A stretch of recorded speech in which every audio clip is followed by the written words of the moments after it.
femmes fidèles, des femmes qui veulent marcher dans sa volonté. Et Mylène s'est offert vraiment avec cœur à venir donner son témoignage.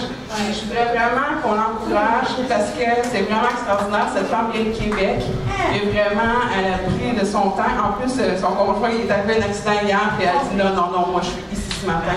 Donc, j'aimerais ça qu'on lui donne un bon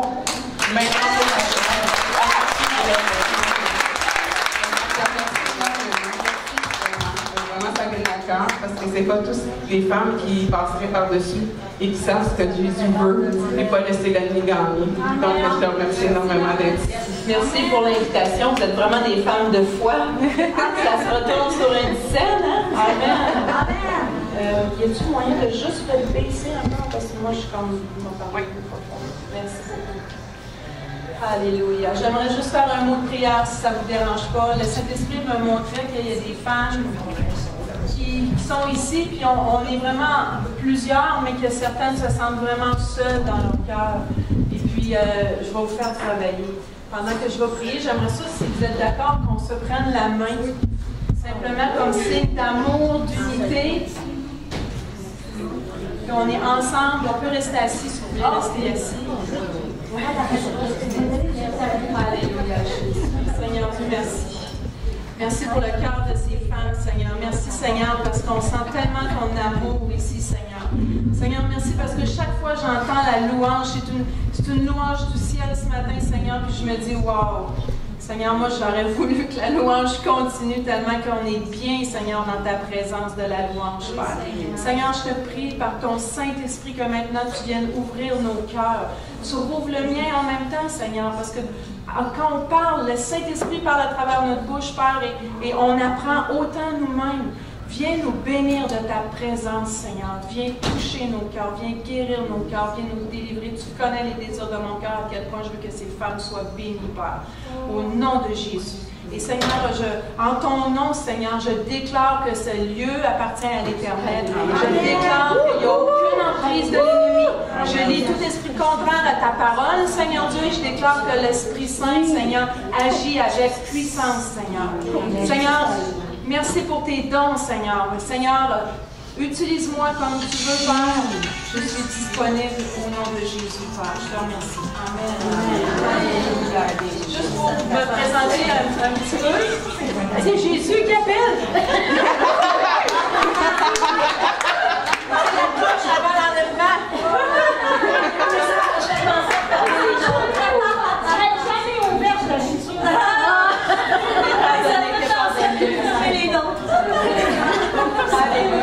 Donc, comme on vous a dit, je suis de Québec, je suis mariée à un époux extraordinaire depuis 2010, Éric Leblanc. Tous les deux, nous sommes un ministère à temps plein, nous évangélisons dans les rues, nous rencontrons des gens pour faire la relation d'aide, nous sommes attachés vraiment d'une façon ferme et sentimentale à notre église Carrefour des Nations que nous aimons beaucoup. Nous avons des pasteurs extraordinaires, remplis de l'Esprit de Dieu. Et je chemine beaucoup aussi avec eux. Je fais de la relation d'aide aussi avec pasteur Marjorie, la pasteur principale avec son époux. Donc, on a vraiment à cœur les humains avec un grand H de façon générale.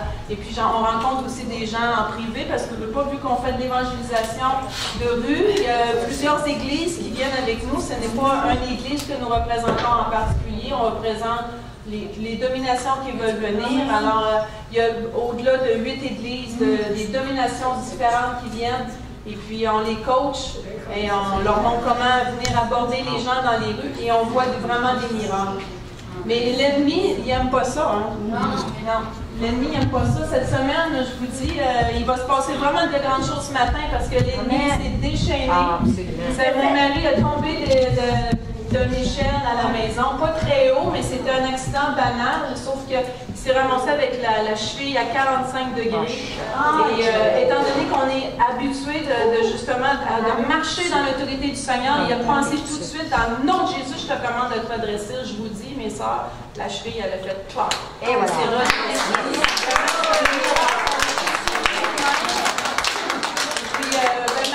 ça, il y a une petite fêlure dans le talon, mais on sait que Dieu n'a pas terminé sa guérison, ce qui commence, c'est pas le... Alors, je vous remercie encore de votre confiance, d'accepter de m'écouter ce matin, mais ouvrons surtout notre cœur à l'esprit. C'est pas une femme qui est à l'avant, Marlène, c'est vraiment l'Esprit de Dieu de faire confiance qui parle à travers moi. Parce que moi, là, j'avais des beaux plans là, avant de venir vous voir. J'avais préparé, j'avais dit, oh, j'ai 2 solutions, je pourrais vous amener. Et puis, dans la nuit, Saint-Esprit m'a réveillé, il dit, c'est pas celui-là que tu vas. Alors, il est venu travailler dans mon propre cœur, dans un terrain que je n'ai jamais vraiment fait publiquement. Alors, merci de votre grâce à mon égard face à ça. C'est un sujet pas très facile, mais comme vous, j'avance aussi dans la guérison, puis je vais vous expliquer mon cheminement à travers ça. Parce qu'à l'âge de 10 ans, j'ai été abusée.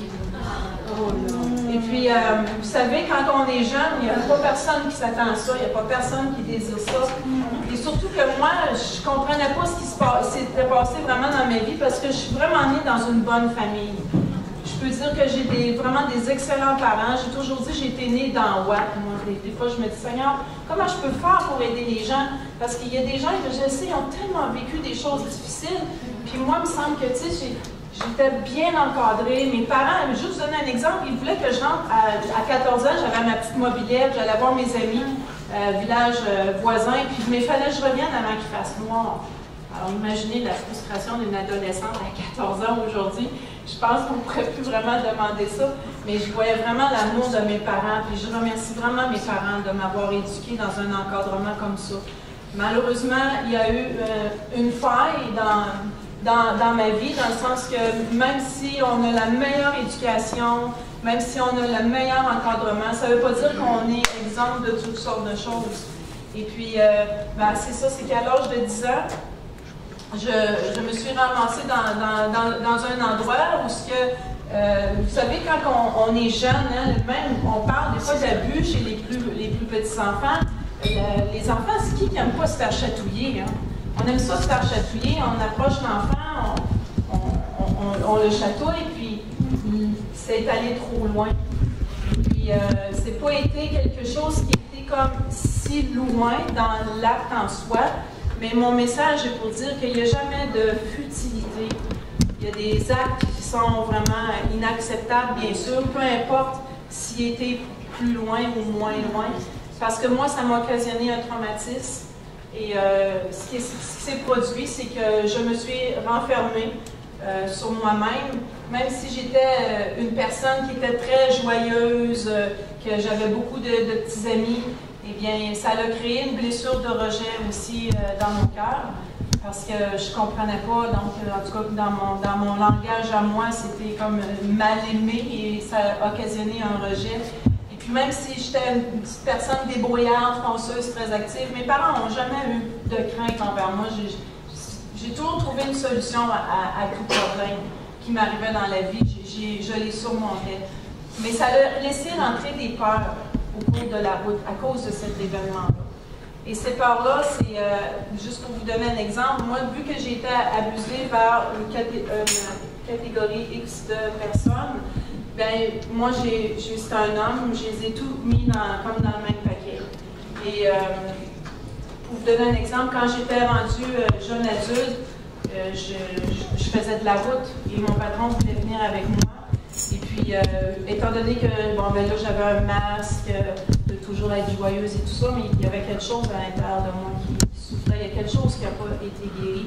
Et mon patron, il voulait embarquer avec moi en voiture pour aller faire le code de route. C'est un bon patron, mais moi, je ne le prenais pas. Là. Il rentrait dans ma bulle, le tout, il était assis trop proche. Et j'ai été prise en état de panique dans le bureau, puis je n'étais pas chrétienne encore à ce moment-là, puis je me disais, mais quand même, on était élevés dans un milieu catholique où ce que mes parents avaient la foi, puis je disais, bien, Seigneur, secours-moi de cette situation-là, parce que je n'étais pas capable de l'affronter. Alors que personne n'était au courant de ça en soi, sauf peut-être une personne à laquelle, une personne féminine à laquelle que j'ai 1 an ou 2 ans plus tard, donc vers peut-être 11 ou 12 ans, j'ai dit, il faut que je parle parce que je me sentais tellement mal, je me sentais coupable, je me sentais sale. Puis je disais, je veux me confier à quelqu'un, puis la personne, elle n'a pas voulu mal faire, mais elle voyait comme plus loin quelles auraient pu être les circonstances de ça. Puis elle me dit, ce serait mieux que je parle pas. Oh non. Et c'est sûr que oui, c'est ça, c'était pire parce que je me suis refoulée encore plus. Et puis, mais j'ai cru que c'était mieux que je parle pas. Parce que là, la honte, la crainte, elle augmente davantage. Les sentiments d'avoir la honte de ce que le monde va dire. Comme je vous dis, moi, le Seigneur, j'ai jamais dit ça vraiment publiquement comme ça devant les gens. Puis je disais à Lisa, ça va-tu être filmé? C'est comme, oh boy, Seigneur, tu m'étires, là. C'est où est-ce que ça va aller, là? C'est un acte d'humilité de dire, oui, j'ai été abusée de façon publiquement. Et finalement, pour revenir au patron, j'ai pu me sortir de cette situation-là. Mais pour ce qui est de la personne, finalement, qui m'avait donné ce mauvais conseil-là, ça m'a renfermé encore plus. Donc, j'avais vraiment la honte publique. Dans la Bible, quand on lit les psaumes, souvent on voit le mot opprobre. Et moi, je ne savais pas qu'est-ce que ça voulait dire le mot opprobre. Je suis allée voir dans le dictionnaire, parce qu'un jour, le Saint-Esprit me disait toujours opprobre. Je sais c'est quoi ça, mais il m'expliquait, j'avais une blessure, j'avais une honte publique, que Dieu voulait venir travailler. Et puis, j'avais de la condamnation personnelle. C'est rare que la victime va dire c'est vraiment la faute de l'autre. Parce qu'après, on réfléchit, j'aurais peut-être pas dû être là, j'aurais peut-être pas dû jouer avec, j'ai peut-être été trop fine, ou j'étais peut-être trop belle, ou il y a toutes sortes de choses qui viennent, peu importe l'âge qu'on peut avoir. Des fois, ça se passe plus tard, dans l'adolescence, jeune adulte, mais on se condamne. On veut effacer le passé. J'ai voulu effacer le passé. J'ai tellement voulu effacer cette situation-là. En la refoulant, je l'ai écrasée là, comme le plus loin possible. Puis je me suis dit, je mourrai avec ça dans ma tombe. Mais tôt ou tard, les choses refont surface. C'est pour ça qu'il y a autant, des fois, de maladies physiques ou psychologiques ou de dépression. Le refoulement, c'est pas la solution. Et puis, ça m'a suivi, ça, par la suite. Ce que j'ai découvert et ce qui est bon à comprendre, c'est qu'il y a des blessures, justement, émotionnelles qui sont attachées à ça, mais il y a aussi des blessures spirituelles. Parce qu'imaginez, si la personne, c'est un pédophile, puis que c'est pas selon la création de Dieu. Dieu veut jamais ce genre de choses-là. Donc, lui-même, ou même, aujourd'hui, il y a des femmes qui font ça. Est-ce que c'est parce qu'elle a été elle-même ou lui-même abusée? Est-ce que c'est parce qu'il y a un bagage aussi spirituel? Et je ne sais pas ici, votre croyance, peut-être que je peux vous perturber, mais je peux vous dire c'est réel, parce que oui, il y a un bagage spirituel qui peut s'attacher après nous. Et quand on rencontre les gens, c'est fou le nombre de personnes, en tout cas je vais parler pour le Québec, qui ont été abusées. C'est grand. Les gens, et en plus, ils se sentent mal. Pourquoi? Parce qu'en étant jeune, ça a éveillé un désir. Hein, les Cantiques des Cantiques, ça dit « Ne réveille pas l'amour avant qu'elle ne veuille ». C'est d'être trop jeune. C'est une fausse amour, mais le fait qu'il y a eu des attouchements, ça réveille un désir. Alors imaginez, puis je suis sûre qu'ici, si le Seigneur m'a demandé de parler de ça, c'est parce qu'il y en a. Statistiquement, les gens qu'on rencontre, le pourcentage est de plus de 90%. Donc, imaginez la honte de dire que, en plus, j'en ai eu des désirs, et là, en plus, j'ai des pensées qui sont en dérèglement. On n'ose pas dire ça à personne. Et puis, là, on se comprend plus. Et puis, là, on prend des moyens du bord pour essayer de effacer ça ou apaiser ça. Mais vous comprenez ce que je veux dire, comme de l'apaiser. Tu peux passer à l'acte personnel. Et sauf que ça va augmenter encore plus le désir. Parce que là, il est alimenté par un être aussi spirituel. C'était mon cas. Et le dérèglement a poursuivi. Et là, je me dis, voyons, moi, je comprends pas parce que je suis née dans une bonne famille. Puis, il était à un moment donné où c'est comme si j'attirais ça. J'ai dit, qu'est-ce qui se passe? Et puis même, à cause que j'avais comme cette impression-là que j'attirais ça, j'ai eu en moi comme un tomboy, si je pourrais vous dire. Je m'habillais de façon plus masculine. J'avais le langage, les gestes qui venaient avec. Moi, j'aimais pas vraiment jouer à la poupée et tout ça. OK, Barbie, ça passait. Mais j'avais des jeux et je me tenais aussi toujours avec des garçons, bizarrement, parce que si je m'habillais moindrement plus jolie, ben je voulais tellement pas attirer le regard. Et ça, là, mes sœurs, là, je suis en talons hauts aujourd'hui, là. Mais même dans mon milieu de travail, là, avant que je devienne chrétienne, je n'osais pas porter des talons hauts. J'avais toujours juste un petit talon, parce qu'aussitôt qu'on dirait que je montais d'un pouce, que là, je me fais trop regarder, je n'aimais pas ça. Et puis, c'était pas mon intention du tout. Donc, c'est arrivé que là, j'étais, à un moment donné,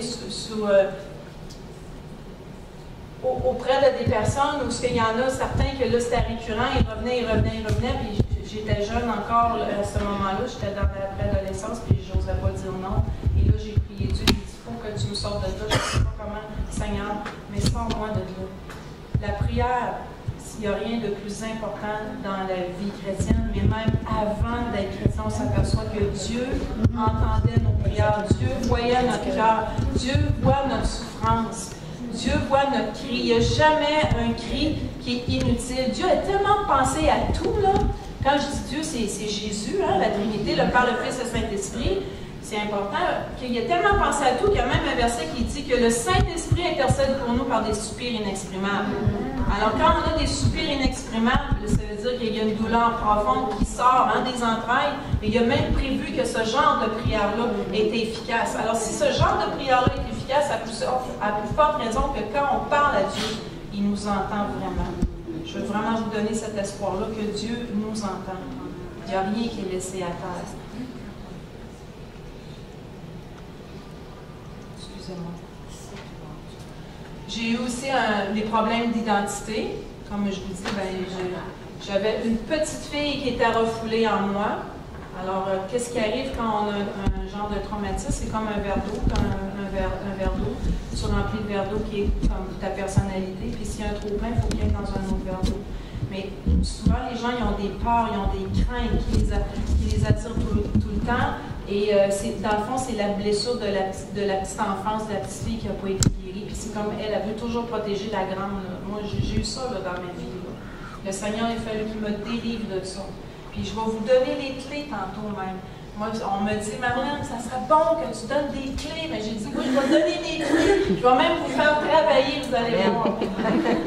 Donc, il y a eu aussi un mur qui a été créé. Ça, c'est une autre chose. Comme je disais, le patron ne pouvait pas rentrer dans le mur. Là, ça veut dire qu'il était loin. Là.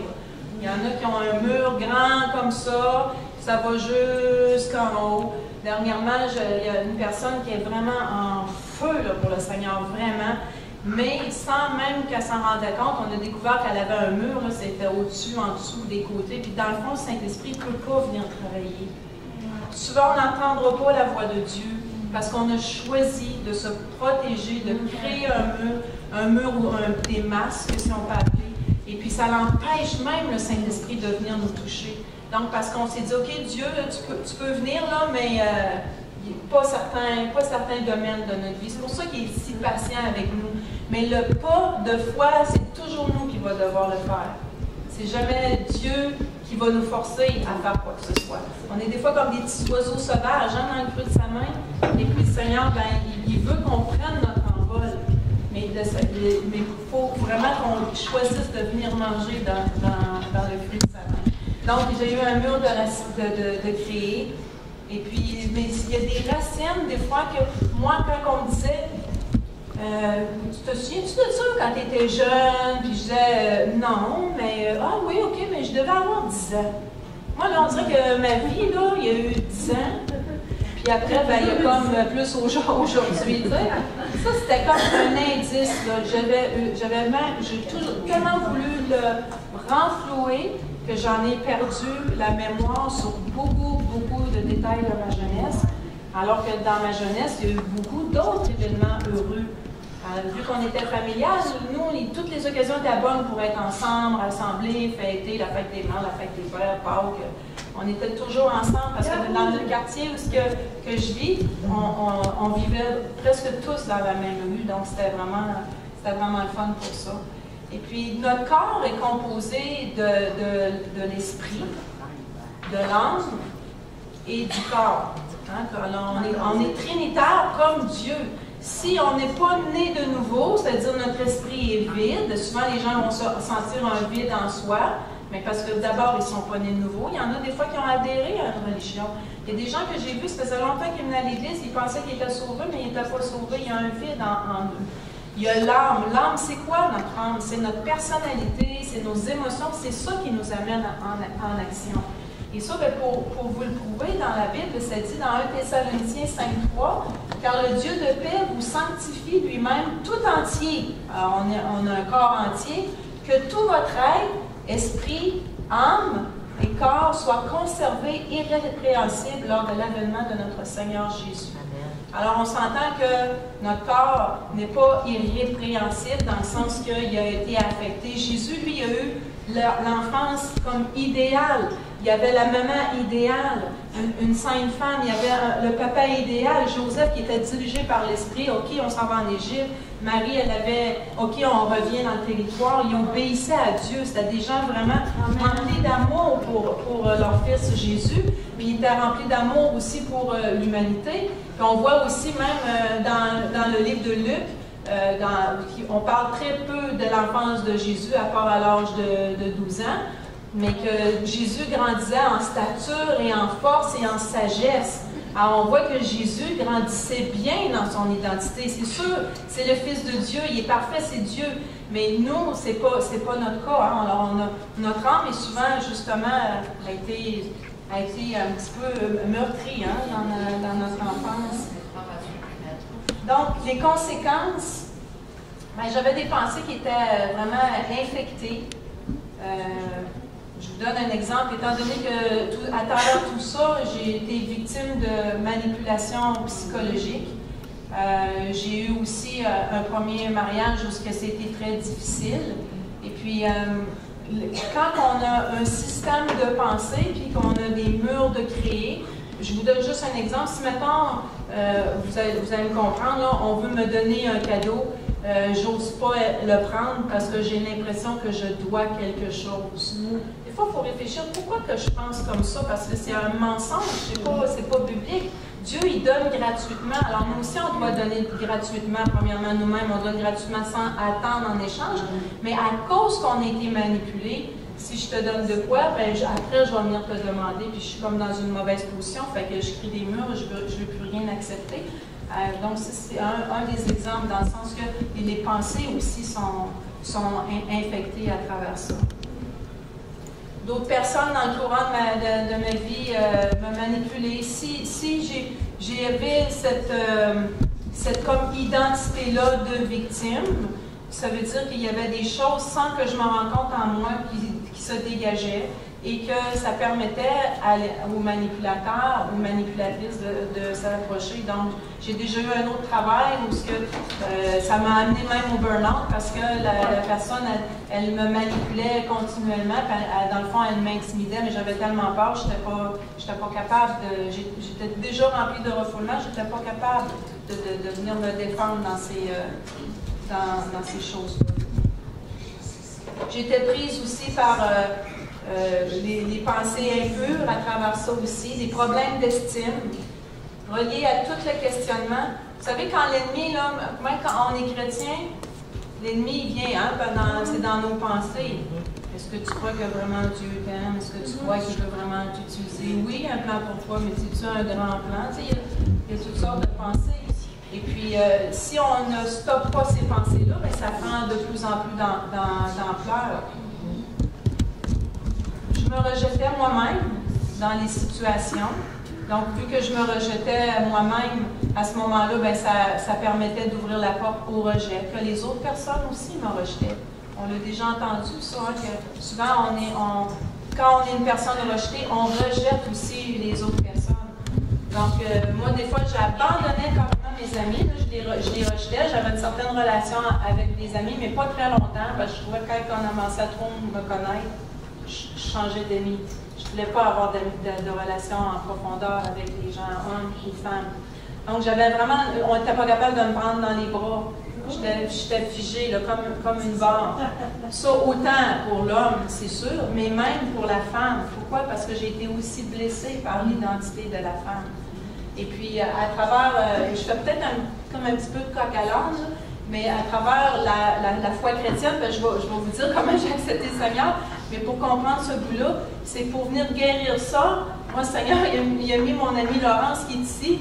Et puis, ça, c'est un jour, j'ai prié le Seigneur, j'ai dit, Seigneur, si je ne pas me marier, envoie-moi au moins une amie fidèle, qu'on va pouvoir faire du sport, des choses ensemble. Puis là, Laurence, elle est remplie d'affection, puis elle me prenait des bras.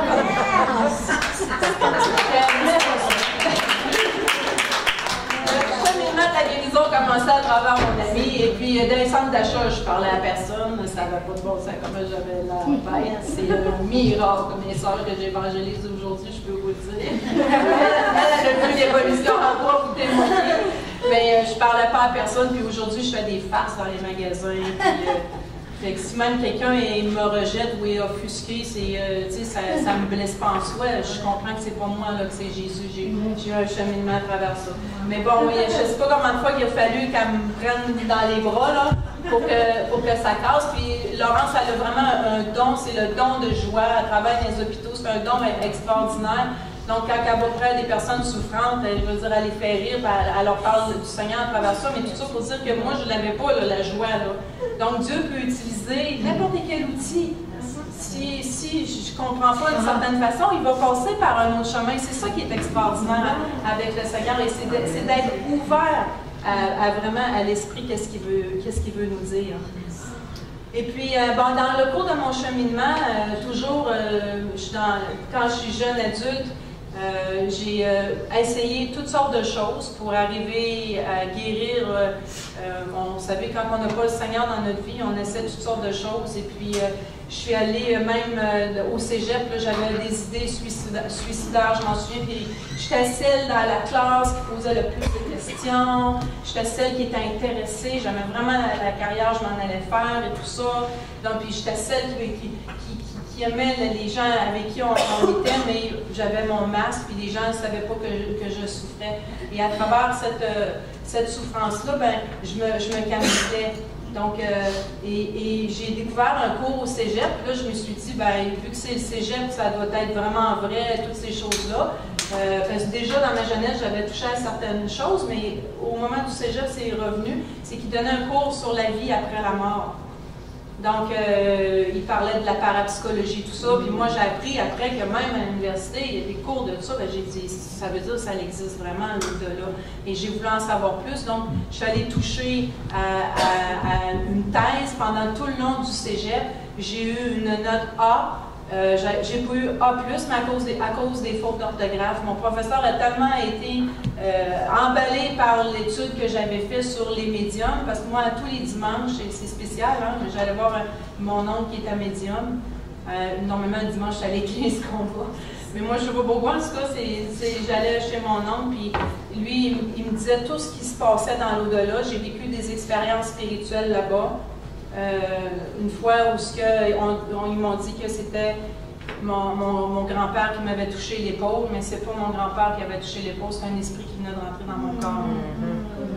On ne prie pas les morts, mais j'allais dire frères et sœurs, là, mon frère.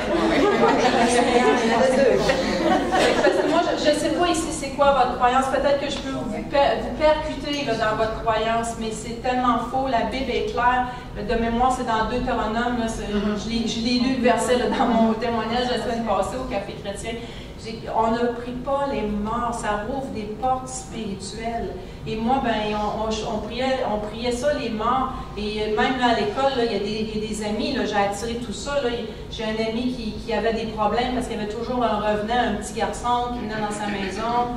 Puis là, moi, je l'ai amené. Mon oncle connaissait déjà la fille parce qu'il avait fait un voyage astral. Ben, vous voyez, genre, là, toute la connexion spirituelle qu'il y avait vraiment autour de moi. Et puis, plus que j'avançais, plus que j'avais peur, Je voyais comme des ombrages la nuit, je me couchais quasiment la tête en dessous de la couverte. C'est pas normal, hein, mais il y a une force qui nous attire dans ça.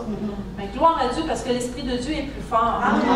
L'Esprit de Dieu a mis en nous la graine de sentiment d'éternité en nous. Et le fait qu'on a cette graine d'éternité-là, le Saint-Esprit, lui, il la fait grandir, il nous attire vers lui, parce que dans le fond, il voit nos souffrances, il voit qu'on le cherche, et puis ça dit dans la parole que celui qui le cherche, le trouve. Amen. Et c'est extraordinaire que Dieu a permis que ça soit comme ça. J'ai lu beaucoup de livres dans le Nouvel Âge. Et puis, les livres que je lisais, c'était pour le développement personnel, le développement personnel, le développement personnel, le développement personnel. Je suis arrivée chargée devant le Seigneur, là, parce que le développement personnel, c'est toujours à essayer d'être mieux, d'être mieux, d'être mieux, d'être mieux. Le perfectionniste, y a-t-il quelqu'un qui connaît ça ici? Encore aujourd'hui, je dis, Seigneur, aide-moi, parce que ta grâce ne veut pas tomber dans le perfectionnisme. Donc, il reste 10 minutes, c'est ça? Donc, j'ai évité aussi des guides spirituels, j'en avais 6.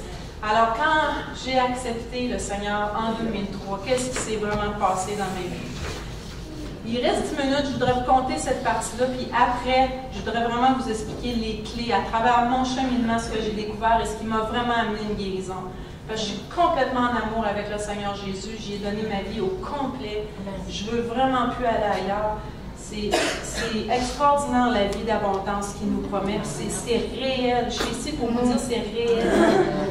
Donc, en acceptant Jésus, je me souviens que j'écoutais des prêches et puis il y avait toujours des choses qui shakaient en dedans de moi qui avaient peur. Mais c'est pas moi qui avais peur. C'était ce qui m'animait en moi, que j'avais invité qui avait peur. Mais ça, moi, je ne le comprenais pas. Donc, j'étais vraiment née de nouveau. Baptisé du Saint-Esprit, je vous l'ai dit, là, je peux choquer des gens sur certains fondements, mais j'avais quand même des démons, j'avais quand même des esprits. Et ça, je sais que théologiquement, bon, mais moi, je suis ici pour dire que on ne peut pas me dire le contraire, parce que j'ai eu besoin de délivrance, j'ai eu besoin de guérison, et c'était une étape à la fois. Dieu a pris son temps avec moi. Et puis, la première étape, c'est que quand que je suis née de nouveau, j'ai vraiment eu la soif de connaître Jésus. Je me suis accrochée à sa parole. Parce que, étant donné que j'avais joué dans le royaume des ténèbres, en venant dans le royaume des lumières, à Colossiens 1,13 dit qu'on est transporté, c'est littéralement le cas, c'est qu'il nous sort d'un royaume et nous amène dans l'autre. Il faut qu'on a tout un renouvellement d'intelligence à faire. La seule façon d'avoir un renouvellement d'intelligence, c'est par la lecture de la parole. C'est ce que ça dit en Romains chapitre 12. Donc, si on s'attend que oui, Dieu, c'est du popcorn, il nous guérit de même, c'est vrai que Dieu, d'une guérison, ça peut arriver comme ça. Mais beaucoup, c'est par le renouvellement de l'intelligence. Et la Bible, elle est vivante. Hein, dans la sorcellerie, on parle d'Harry Potter. C'est mauvais, ça. C'est de la sorcellerie. Avant que j'étais dans le Seigneur, j'ai regardé ces choses-là. Puis il y avait des livres que les lettres bougeaient. Ben, en fait, ils veulent imiter comme la Bible à quelque part, parce que la parole, elle est vivante, elle est tranchante, elle sépare la moiture et la joie, que ça dit dans le livre de Jacques de mémoire. Donc la parole, elle vient trancher le cœur. Et l'un des premiers versets qui m'a fait mal et que je me suis dit, OK, il faut vraiment que je travaille cette section-là, c'est « Tu béniras tes ennemis ». J'avais des blessures, de la haine, j'avais de la colère refoulée. La colère, ça m'a pris du temps à m'en débarrasser dans ma foi chrétienne. La moindre chose, tout me mettait en colère. J'étais irritée continuellement. Assez que ça m'a donné, on appelle ça le côlon irritable. Fait que je me dis, à quelque part, il doit avoir un lien, là.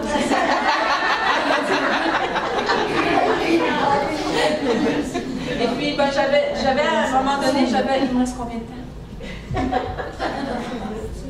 Au moins 6 minutes. Quand on cherche Dieu, là, mes sœurs, vraiment, demandez-lui, Seigneur, parle-moi dans mes rêves. Seigneur, parle-moi dans la parole. Seigneur, parle-moi par la bouche peut-être de quelqu'un. Moi, je parle, je suis sûre que ça parle à des femmes, là, sinon, je vais me retourner. Là.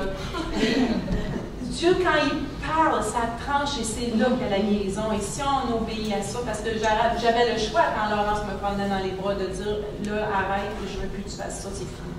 J'ai le choix, mais je comprenais, je voulais être sensible à l'Esprit de Dieu, je voulais être sensible à ce qu'il voulait faire, puis j'acceptais. Fait que chaque fois qu'elle le faisait, c'est comme s'il y avait des murs, justement, tu sais, qui s'écroulaient. Et j'ai choisi aussi de lire, de méditer sa parole et de m'accrocher à Jésus, oui, mais de vraiment aussi à une mère spirituelle qui était extraordinaire avec moi, parce que quand je vivais des épreuves, je pouvais l'appeler.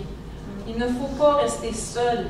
Ça peut être l'église locale, ça peut être un groupe de maison, mais il faut être impliqué à quelque part dans le sens que c'est sûr qu'entre nous, là, on se sanctifie. Hein? Il y en a des fois, c'est du gros papier sablé, là, ça vient nous frotter, ça fait mal.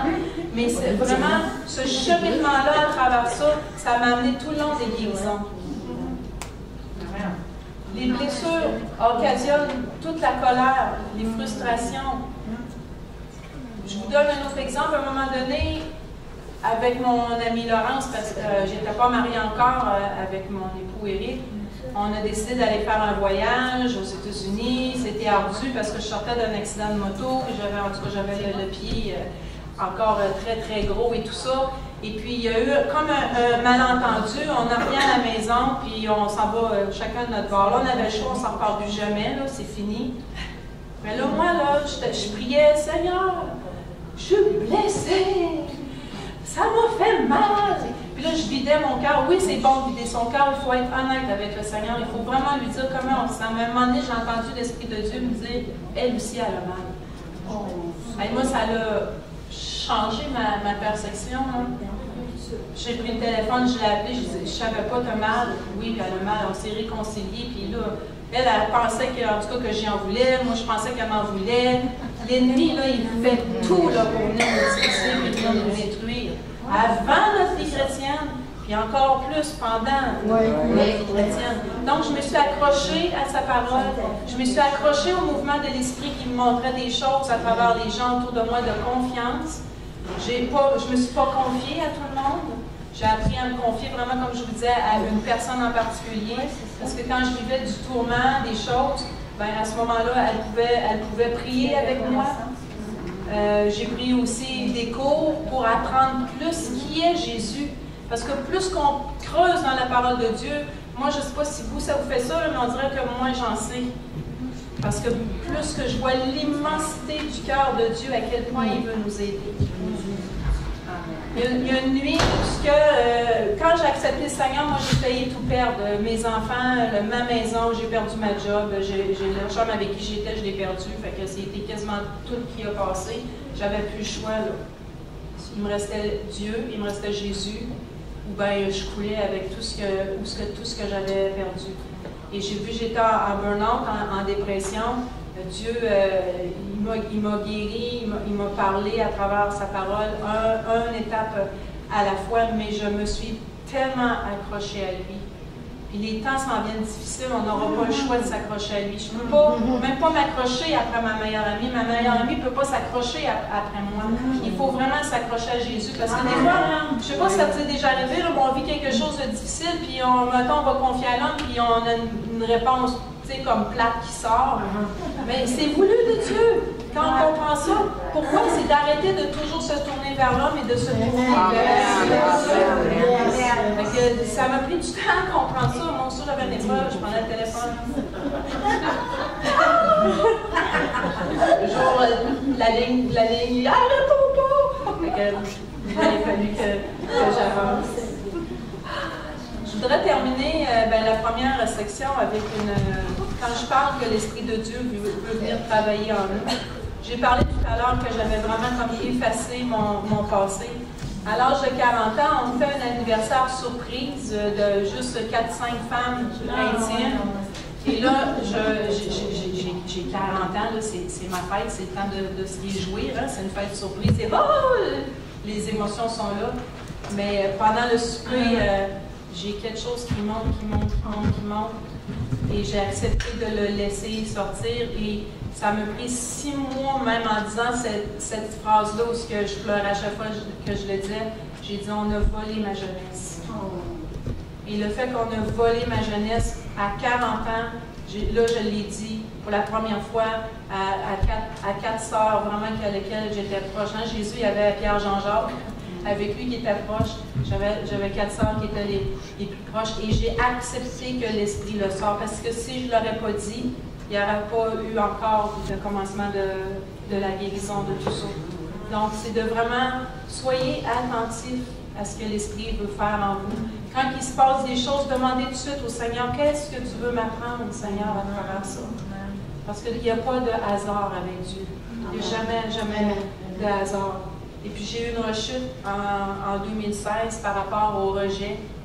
Et comme je dis, l'ennemi, il vient dans nos pensées tellement tranquillement. À l'église, moi je suis tout le temps celle qui va vers les autres. Hein? Quand le pasteur il dit levez-vous, allez vous donner la main, ou allez prier les uns pour les autres. Bon, mais Marlène, elle est habituée, elle va vers les autres. Ah, pasteur, veux-tu prier pour toi? Là, le moment donné, je dis là, je suis tannée. Moi, là, c'est tout le temps, moi, va vers les autres. Là, je vais attendre que le monde vienne vers moi. Faites pas ça. S'il y a un mauvais conseil à vous donner, va vous donner ce mauvais conseil-là. Et puis là, finalement, ben, qu'est-ce que vous pensez que s'est passé? Il n'y a personne. Le dimanche d'après, je suis encore plus craquée. Il n'y a personne. Là, la bulle commençait à vouloir péter. Puis en plus que mon mari, au lieu de venir prier avec moi, il allait prier avec d'autres. Mais là, ça n'a pas été drôle. Mais tout ça, là, c'est drôle, mais ça a tellement venu fort parce que je n'ai pas protégé mes pensées que ça a quasiment mis mon mariage en danger. Et Éric et moi, mon époux, on est comme ça. Là, la main qui rentre dans le gant. Je veux dire, tout le monde nous dit à chaque fois qu'on va quelque part, on est vraiment fusionnés. Mon mari ne me comprenait plus. Mais j'avais encore un autre bout de guérison. Je disais, OK, Seigneur, qu'est-ce qui se passe? Qu'est-ce qui se passe? Pourquoi je réagis comme ça? Donc, c'est demander à Dieu vraiment, viens parler à mon cœur, Seigneur. Donc, Seigneur, il est bon, il est fidèle, puis il nous parle. Des fois, c'est par la parole, des fois, c'est par notre témoignage intérieur. Des fois, il va nous confirmer par un texte qu'on reçoit dans la lecture. Mais si à chaque fois, on s'alimente de lui, c'est sûr qu'il va répondre, il va nous expliquer, puis on va aller plus loin. Vous êtes prêts pour la suite? Amen.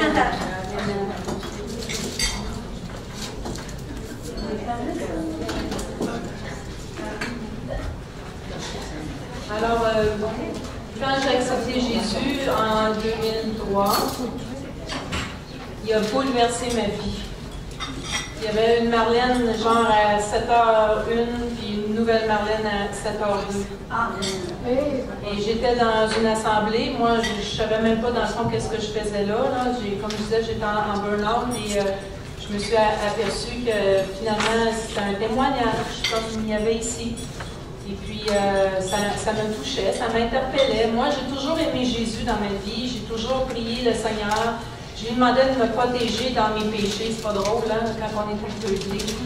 Mais même quand j'ai touché aux choses de la sorcellerie et du Nouvel Âge, j'étais sûre que j'étais née de nouveau parce que vu que j'avais des choses avec le royaume spirituel.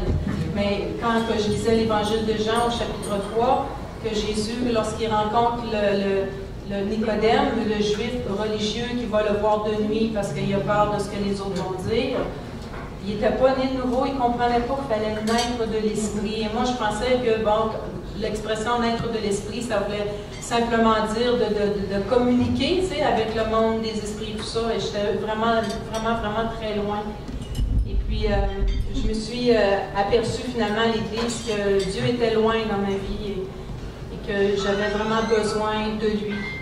Et quand j'ai accepté le Seigneur, les gens sont venus me féliciter, puis je ne comprenais pas parce que je me disais, ben voyons, c'est normal, ça devenait une vérité claire pour moi. Et parmi les clés, j'espère avoir vraiment le temps de faire 3 clés avec vous. La première clé que je veux vous parler, c'est de vraiment faire le pas définitif d'accepter Dieu, d'accepter Jésus comme votre Seigneur et votre Sauveur. Souvent, on a été dans une religion, j'étais dans une religion, je parlais à Dieu, mais je n'avais pas la conviction de pécher. Si dans ton cœur, tu n'as pas la conviction de pécher, c'est parce qu'il y a un problème. pour naître de nouveau, une des facettes du Saint-Esprit, c'est de nous montrer qu'on a des choses à corriger, qu'on a des péchés dans notre vie et qu'on est perdu sans lui. Dieu ne s'imagine pas l'éternité sans toi, ma sœur. Dieu voit la souffrance de ton cœur et il est mort à la croix, il a été flagellé pour toi, il a été battu pour toi. Moi, Jésus, je le vois un peu comme mon prince. Quand on est jeune, on regardait des choses de Cendrillon, puis je ne sais pas si vous avez fait ça. Puis au coup de minuit, hein, je me souviens plus trop de l'histoire, mais il y a un prince qui arrive quelque part et qui vainc le dragon. Mais c'est ça que Jésus a fait. Il a vaincu le dragon, le serpent ancien, Satan, le diable, qui a le prince de ce monde, qui a plusieurs noms qu'on peut lui donner. Et Jésus l'a vaincu à la croix, en étant cloué à la croix. Il n'y a personne qui pouvait être sans péché. Personne ne pouvait être sans tache. Il y en a juste eu un dans toute l'humanité, et c'était Jésus lui-même. Et Jésus a vaincu la mort. Il est allé en enfer. Il a détrôné le diable pour nous remettre les clés à son Église et nous donner l'autorité qu'il a acquis à la croix. Donc, si dans ton cœur, je voulais demander que tu puisses jouer juste un petit bruit de fond, que vraiment on puisse fermer les yeux, de faire un peu une rétrospective avec notre vie, parce que je sais qu'ici, il y a beaucoup de chrétiens nés de nouveau, mais de vraiment, est-ce que j'ai aussi deux choses, est-ce que j'ai vraiment donné ma vie à Dieu? Parce que je cherche, je ne trouve pas vraiment. Est-ce que vraiment, je lui ai dit, Seigneur, là, je m'abandonne à toi. Prends tout, Seigneur. On ne peut pas essayer Jésus. Il y a des fois des gens où ils viennent vers moi, bon, ils veulent accepter le Seigneur, puis ils disent, ben, je vais essayer. On ne peut pas essayer Jésus. Essayer Jésus, ça serait de vouloir manipuler Dieu. C'est comme si moi, bon, je vais essayer notre amitié. Est-ce que c'est rempli d'amour, dire ça? Pas vraiment.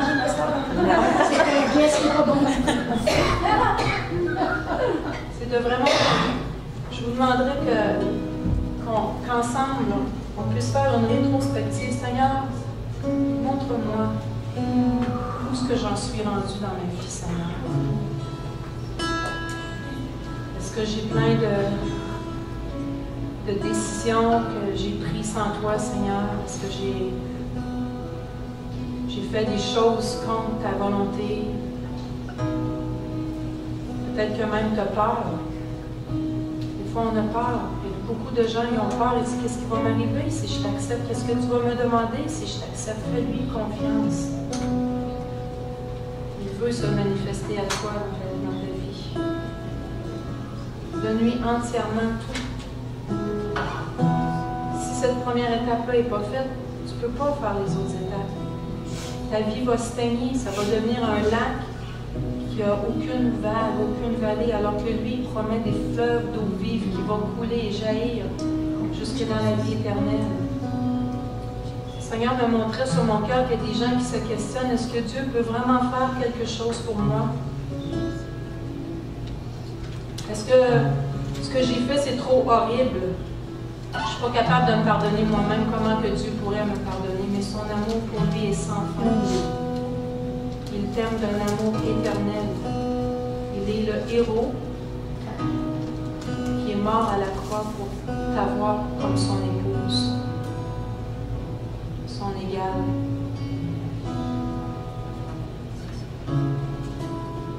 Dans Isaïe 54, il est écrit que quand les montagnes s'éloigneraient, quand les collines chancelleraient, qui représentent un peu les épreuves de la vie, hein?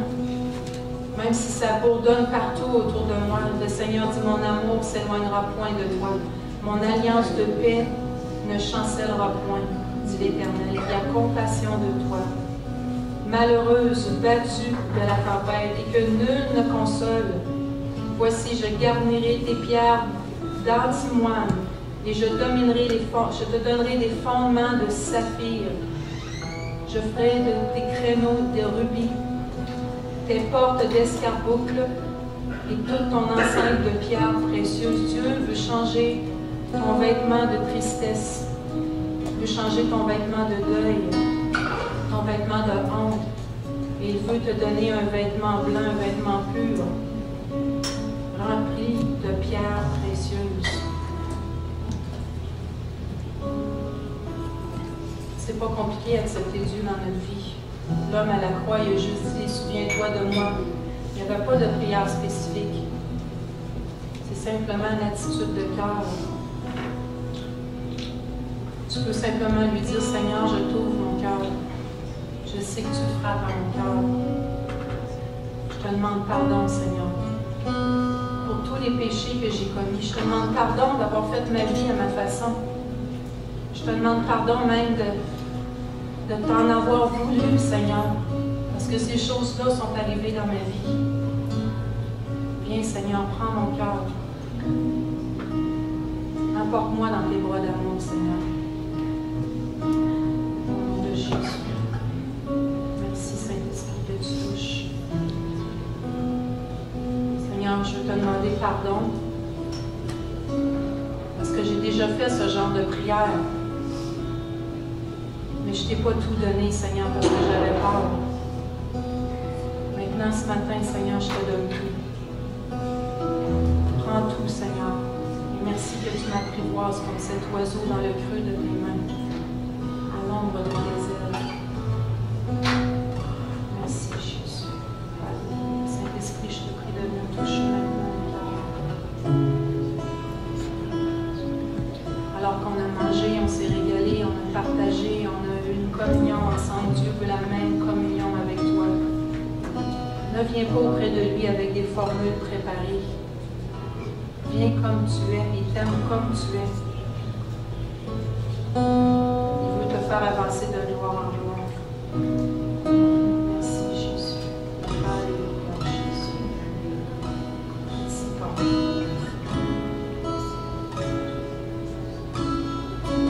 Seigneur, tout ce qui est contraire, Seigneur, à ta volonté, Seigneur Dieu, qui veut nuire à la repentance, Seigneur, au nom de Jésus, j'ai tout esprit qui veut nuire à la repentance. Tu te tais maintenant, mon Jésus. L'esprit du monde, je t'ordonne de te taire maintenant, au nom de Jésus. Et j'appelle la voix du Saint-Esprit, Seigneur. La voix de puissance, de conviction, Seigneur. Je te remercie, Jésus. Alléluia, Jésus. Certaines personnes, ils voient des changements dans leur propre vie après. Moi, comme je dis, c'était rapide. Je m'en allais dans les centres d'achat, puis j'ai eu un dévoilement de mes yeux et je voyais des boutiques où on voyait des femmes en sous-vêtements, où je voyais d'autres posters avec des logos du diable dessus, de l'ennemi, et je me disais, ça n'a pas de bon sens, c'est comme si c'était vraiment ça. On m'a pris dans un royaume et on m'a transporté dans une autre, et je voyais les gens qui étaient tous perdus autour de moi. Et je n'ai pas été guérie instantanément de la dépression. Il y en a qui, en acceptant le Seigneur, il y a quelque chose qui décolle de leur vie, puis ils reçoivent vraiment une liberté authentique et automatique. Mais moi, ça n'a pas été ça, c'était un processus. Et je crois qu'à travers mon témoignage, Dieu veut encourager, parce qu'il y a beaucoup de personnes qui ont crié à Dieu pour avoir des guérisons spécifiques dans leur vie, puis ça a été long, ça a été un processus, mais à cause de ça, mes sœurs, ça a permis que je m'accroche vraiment à Dieu. Ça n'a pas été un amour de popcorn et aussitôt que le sac était fini, c'est comme je le mets au rebut. Non, c'était vraiment un processus d'apprendre et de marcher avec lui. Ça m'a permis de vraiment établir une relation profonde. Dieu, il est mort à la croix. Hein. La croix est venue, a été plantée dans la terre. Le voile a été déchiré de haut en bas. Alors, on a une relation avec le Seigneur de haut en bas, mais il a ouvert ses bras parce qu'il veut t'accueillir sur la croix. Amen. Et les bras, c'est de vraiment aller aussi les uns vers les autres. Il n'y a pas de guérison. La clé numéro 1, c'est qu'il n'y a pas de guérison sans relation. Et la première relation, c'est d'abord avec le Seigneur Jésus. C'est le seul, il est le chemin, la vérité et la vie. Nul ne va au Père que par lui. Donc, ce n'est pas de prier les morts, ce n'est pas de prier d'autres saints, ce n'est pas de prier Bouddha, moi, comme j'ai fait toutes ces choses-là. Ça blesse Dieu. Imaginez si vous avez un enfant qui est allé sur les Jeux olympiques, il gagne la médaille d'or, puis là, il monte sur le podium, puis on dit, toi, tu débarques, c'est quelqu'un d'autre dans l'estrade qui va venir prendre sa place. ça n'a pas de bon sens, mais c'est ça qu'on fait quand on prie un nom de personne. Il est le seul héros qui est mort à la croix. Et il est encore vivant aujourd'hui. C'est pour ça qu'il n'y a aucune religion qui peut imiter Jésus. Il n'y a personne d'autre qui est mort et qui est ressuscité. Il y a juste Jésus qui a pu faire ça. Amen. Pour la clé numéro 2. Tout à l'heure, j'ai parlé que j'avais des masques, que j'avais bâti un mur. Et là, tu peux continuer à jouer. Elle est trop bonne. Ça, c'est plus intéressant ce que je dis. Ça me met en valeur. C'est Dieu pour mettre en valeur. Hein? On est là pour rire. Hein? Donc, c'est ça, c'est que là, je veux vous faire travailler et puis je voudrais que le Saint-Esprit, vous avez tous eu un paquet de feuilles. Vous n'êtes pas obligés de le faire en passant. Dieu ne nous oblige jamais à rien, mais je vous recommande vraiment, parce que moi, ça m'a amené vraiment à la guérison. Et quand on rencontre des gens en relation d'aide, avec les gens, on passe tous par ce processus-là pour le cheminement de leur vie spirituelle. La clé numéro 2, c'est vraiment de reconnaître, de prendre conscience. Il y a des cas sur toutes les tables. Merci. Donc, c'est vraiment de reconnaître. Parce que, comme je disais, moi, j'ai voulu refouler. Je ne reconnaissais pas ce qui m'était produit. J'ai refusé d'exposer. Mais si on veut que Dieu vienne guérir, il faut exposer. Et là, cet exercice-là, c'est vraiment juste entre vous et Dieu. On ne ramassera pas les feuilles. Il n'y a personne qui va voir votre feuille. Je vous demanderai de vraiment vous concentrer sur le Seigneur, de ne pas parler à votre voisine pendant qu'elle va être concentrée sur le Seigneur. C'est pour ça qu'on met une musique pour vraiment nous encourager. Et puis, que vraiment, je vais prier avec vous, là, dans le sens que le Saint-Esprit vous montre, Seigneur, quelles sont mes blessures? Est-ce que je suis remplie de colère? Est-ce que je suis remplie d'amertume? Est-ce que j'ai de la jalousie? Est-ce que j'en veux à Dieu? Saint-Esprit, je te prie de montrer maintenant à ces femmes qu'est-ce qui doit se repentir, qu'est-ce que tu leur montres dans leur cœur, parce que tu veux venir changer ça, Seigneur. Quand tu nous montres quelque chose, c'est pas pour nous laisser dans cet état, c'est pour nous amener à la liberté, Seigneur. Je te remercie, Seigneur. Merci, Saint-Esprit, que tu montres qu'est-ce qui doit inscrire sur la feuille pour devenir à la liberté. Ils doivent se repentir. Parce que quand les gens nous ont blessés, même certains ils ont eu des désirs de vengeance. Moi, j'avais des désirs de vengeance. Peut-être que vous avez fait un pacte. Si vous avez fait un pacte par votre parole, je n'y pardonnerai jamais. Je vais y en vouloir toute ma vie. Vous pouvez l'écrire sur la feuille. Peut-être que vous avez dit plus jamais je vais faire confiance à personne. C'est des pactes qu'on fait, ça nous lie dans les lieux célestes et ça nous lie aussi dans notre cœur. Et Dieu ne peut pas venir travailler si on a fait des pactes. Je vais vous laisser 5 minutes environ.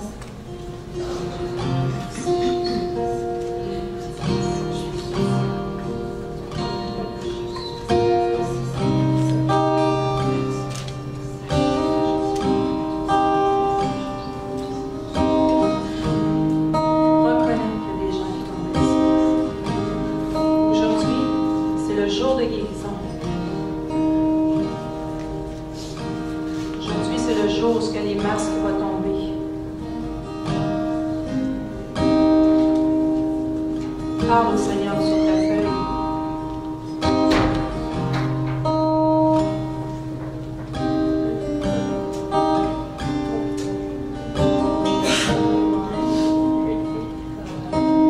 Reconnais tes propres erreurs. Parce que des fois, on est blessés et on doit blesser les autres.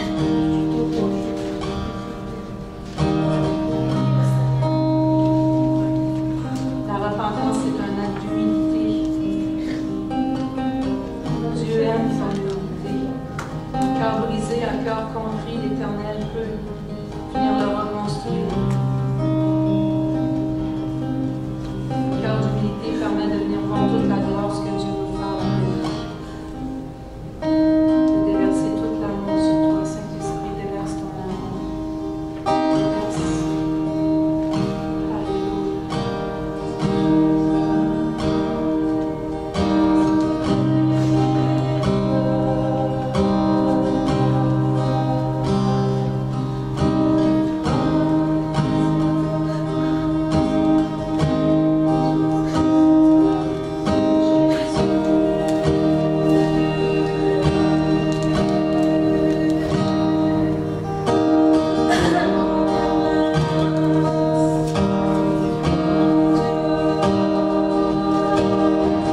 image, je pense qu'elle nous concerne toutes.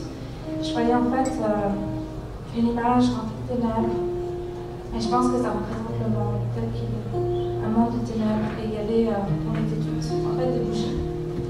Et il y avait des flammes qui brillaient fortement, puis d'autres moyennement, puis d'autres vraiment très peu, puis certaines étaient... C'est pas assez fort? Oui. Donc je disais, il y avait plusieurs, on était comme des bougies dans ce monde de ténèbres, avec chacune portant sa flamme. Il y avait des flammes qui étaient très fortes, qui brillaient fort, puis d'autres moyennement, et d'autres un petit peu, puis d'autres qui étaient en train de s'éteindre en fait. Et Jésus veut souffler sur ces flammes, il veut vraiment souffler, vous avez juste à recevoir. Jésus veut rallumer cette flamme qui a été éteinte parce que vous êtes une lumière dans ce monde de ténèbres. Jésus a besoin de briller au travers de vous. Amen, amen. S'il y a des gens qui vous ont écrasés, Jésus est là. Jésus est là pour souffler à nouveau. Et la pensée que j'ai eue, l'autre, c'était, ça s'adresse à quelques personnes, je pense. Certains ont sûrement eu la pensée, c'est ce que j'ai reçu.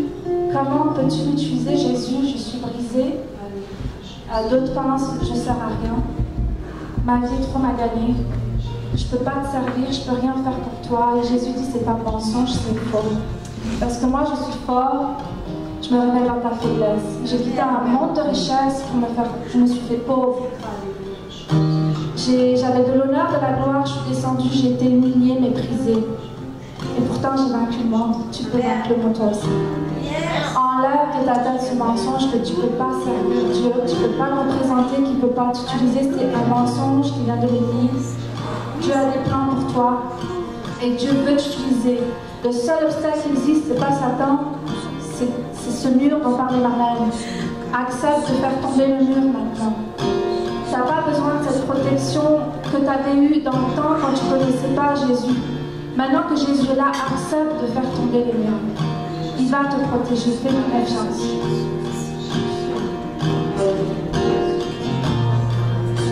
Seigneur, merci parce que je vois des femmes qui prennent leur envol comme les aigles, Seigneur. Alléluia, Jésus. Ils volent au-dessus des circonstances. Le vent dans les ailes, comme le vent dans les voiles. Alléluia, Jésus. Merci, Seigneur. Merci, Seigneur, que l'oppression quitte au nom de Jésus. L'oppression, ça quitte au nom de Jésus. L'intimidation, ça quitte au nom de Jésus.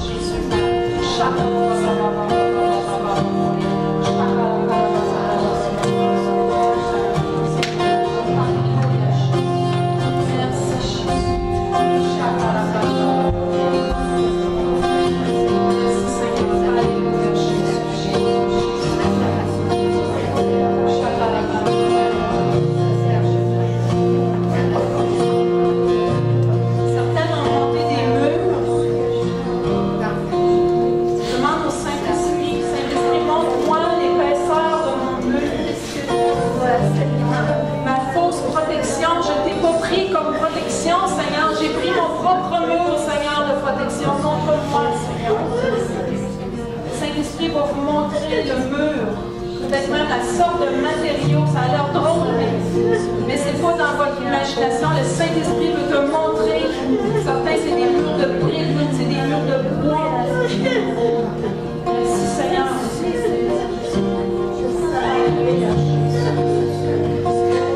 Et si tu lui donnes la permission, tu peux lui dire, Seigneur, j'accepte que ces murs s'écroulent et que toi, tu sois mon protecteur au complet, Seigneur. Que les murs s'écroulent de fausse protection, Seigneur. Seigneur, merci parce que le Saint-Esprit prend la place. Merci, Seigneur.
toi, Seigneur.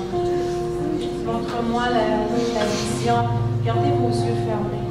Saint-Esprit, montre-moi, Papa. Je ne sais pas si tu es plus à l'aise avec Jésus, avec Saint-Esprit, avec Papa, avec le Père. Montre-moi, toi, comment tu me vois. Montre-moi comment tu me vois. Alléluia. Écoutez l'Esprit de Dieu. C'est merveilleux. Alléluia, Jésus. Merci, Jésus. Merci, Jésus.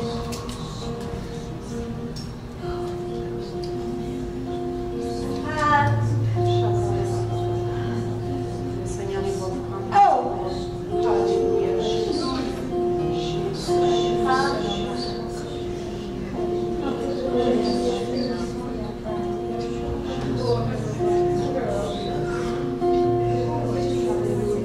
Le Seigneur veut guérir les blessures paternelles. Alléluia, Jésus. D'avoir manqué d'amour de la jeunesse. Il veut te montrer à quel point il est un bon papa. Le Seigneur te parle ce matin, c'est un rendez-vous divin. Ce n'est pas un rendez-vous social du monde. Ce que le Seigneur mettait dans mon cœur, c'est que plusieurs d'entre vous, je dis bien plusieurs, vous avez subi beaucoup de diffamation. La diffamation, c'est les gens qui ont dit beaucoup de mal contre vous. Et vous-même, vous vous êtes liés en vous traitant toutes sortes de noms, en acceptant cette diffamation, faisant partie de votre personne. Et ça ne vous appartient pas. Vous êtes des filles du roi. Vous êtes des princesses. Ce matin, reçois ce que ma soeur dit, ce que l'Esprit de Dieu dit à travers chaque personne qui ont parlé.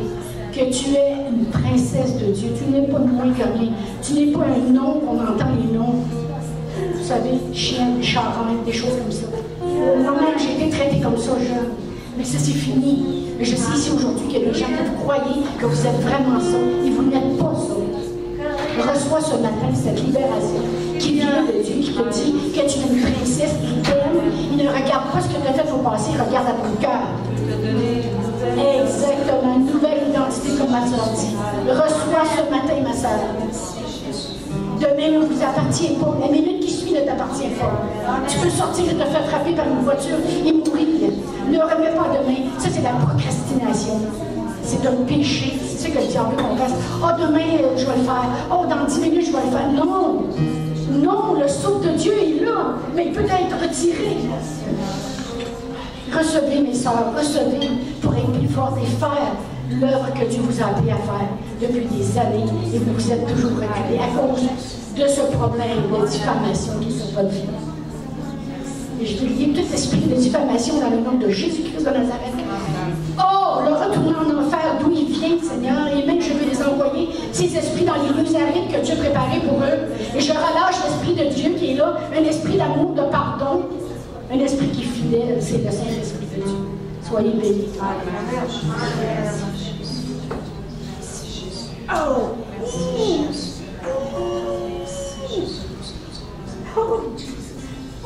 Est-ce que vous êtes prêts à poursuivre pour la dernière? Oui.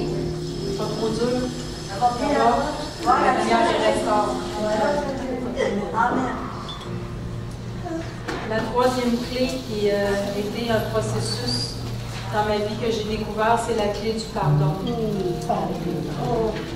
Vous savez, quand j'ai dit que la personne, je suis allée la voir, me confier, me donner un conseil qui n'était pas approprié, mais j'ai vraiment choisi de pardonner. Et ça a libéré mon cœur. Je l'aime de tout mon cœur. J'en veux vraiment pas. Je suis pas éprise avec ça. Et vous savez, le pardon, ce que j'ai découvert, c'est que c'est une décision. Ça n'enlève pas l'acte du mal que la personne vous a fait. C'est comme si on a des cordes autour de notre corps.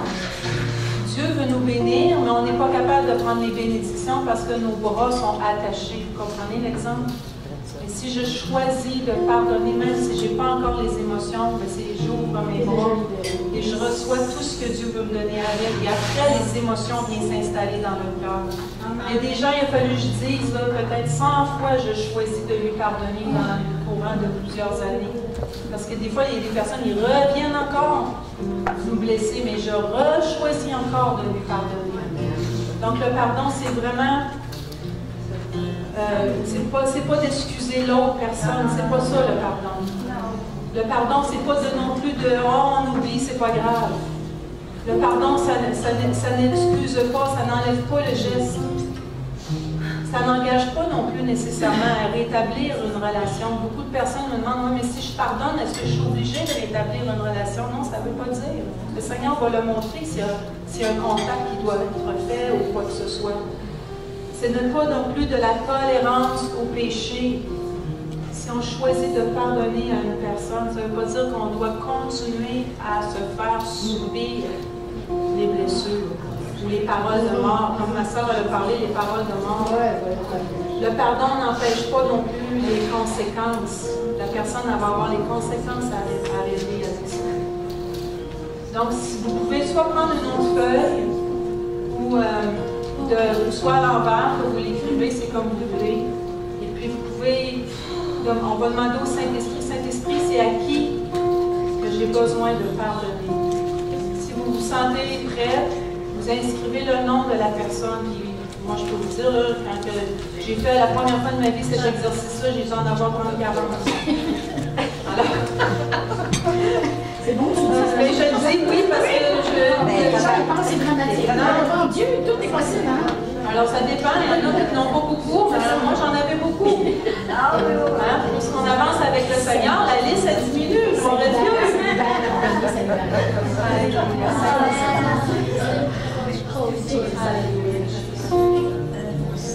Parce que si on refuse de pardonner, ça l'attire le tourment dans la vie. Il y a des gens qui font des cauchemars à répétition, ils ont des tourments, ils ont de l'oppression, mais à cause d'un non-pardon. Alors, je ne vous dis pas que c'est juste à cause de ça, mais ça peut être une de ces raisons-là. Donc, on se donne des chances, mes sœurs, de vraiment relâcher les choses et délier l'ennemi sur nos vies. On choisit de pardonner ce matin. Merci, Seigneur.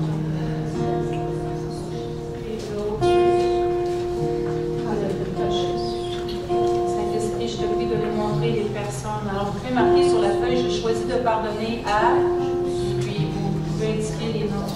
Merci, Seigneur. Merci, Seigneur.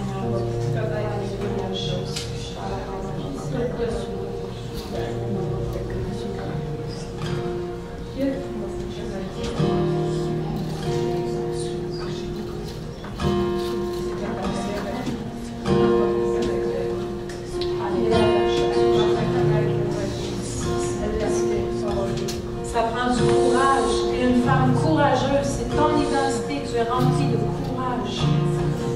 Merci, Jésus. Alléluia, Jésus.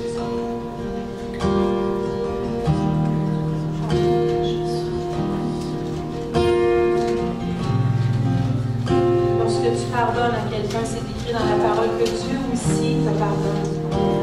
Alléluia, Jésus. Si on ne pardonne pas, notre Père ne peut pas nous pardonner. C'est que dans le fond, on bloque les choses. Amen. Merci, Seigneur. Et l'amour couvre une multitude de péchés. Père, je prie. Je remplis ces femmes de ton amour. Couvre-la de ton amour. Alléluia, Jésus. Merci, Jésus. Merci, Jésus, parce que je choisis, Seigneur. Je prends ce choix ce matin, Seigneur. Merci, Jésus. Alléluia, Jésus. Merci, Jésus.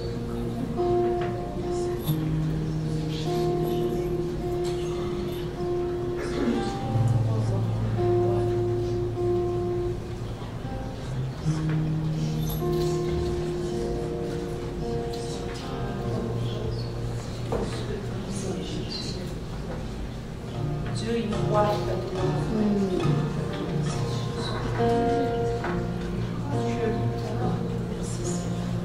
Seigneur, ton Église est l'Église de Christ. Alléluia, Jésus. Merci, Jésus. Merci, Jésus. Je vais laisser encore 2 minutes. Merci, Jésus.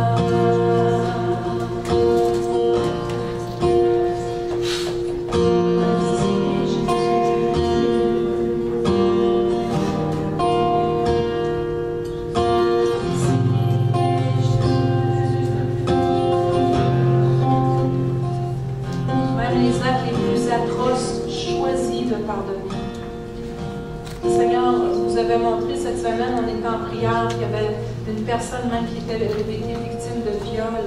Choisis, ça n'enlève pas l'acte. Choisis, relâche de pardonner. Alléluia, Jésus. Merci Seigneur. Je ne sais pas si c'est ici, bon, je ne demande pas que la personne s'identifie ou si c'est par rapport à la caméra. Il y a une personne qui était enceinte et qu'elle songeait à l'avortement. Reviens à moi, dit l'Éternel. Le Seigneur te dit qu'il va te guérir et va te diriger, que l'enfant est désiré. Je te guérirai, tu me glorifieras, ne crains pas, crois que je vais intervenir dans cette situation, qui est une montagne pour toi, crois.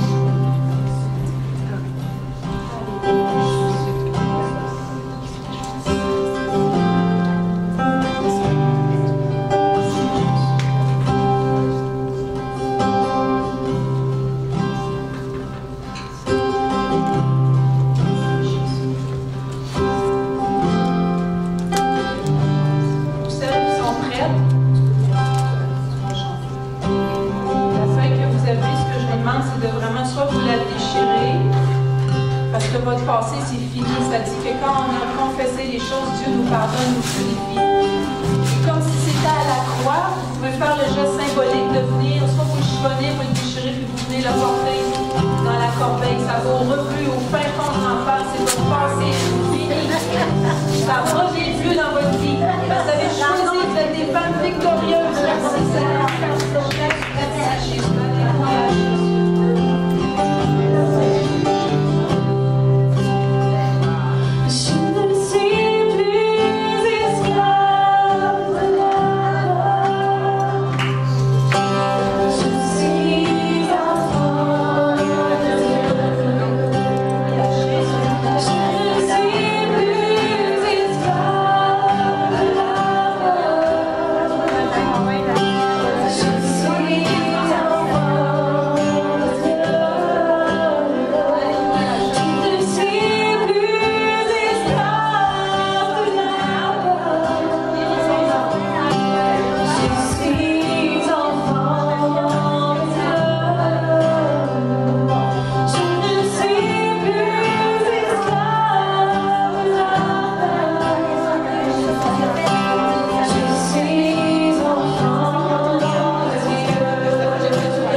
Lydia et Francine vont continuer dans la louange, mais pour les femmes qui aimeraient avoir une prière plus personnelle, oui, exactement, merci. Vous pouvez venir ici en avant, on va avoir un groupe de prière pour vraiment vous aider dans votre cheminement. Merci. Soyez tous bénis abondamment, je vous aime beaucoup. Moi aussi, on t'aime.